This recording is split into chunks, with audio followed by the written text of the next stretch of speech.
खरी भक्ती म्हणून जी म्हणतात तिच्यासाठी पोथ्या पुराण वाचायची गरज नाही. पोटाला आणून व्रतवैकल्य, निर्जळी, कडक, मीठ न खाता आळणी वगैरे असं करायची गरज नाही.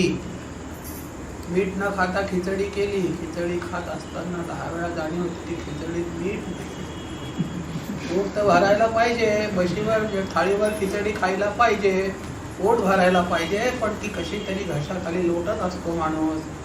मध्ये दही खात असतो, मध्ये मिरची खात असतो, पण 17 वेळा त्या खाताना त्या अर्धा तासामध्ये कमीत कमी 25 वेळा त्याच्या मनात तो विचार येतो की मीठ नाही आहे. आणि उठल्यानंतर तो 10 जणांना सांगतो की मी आता आळणी सोमवार करायला लागलेलो आहे. तर असं माणसाचं आस्था करणं नाही. ही अवस्था तुमची, ही तुम्ही ज्याला भक्ती म्हणता, ही भक्त नसून ही तुमची स्वार्थी अवस्था आहे.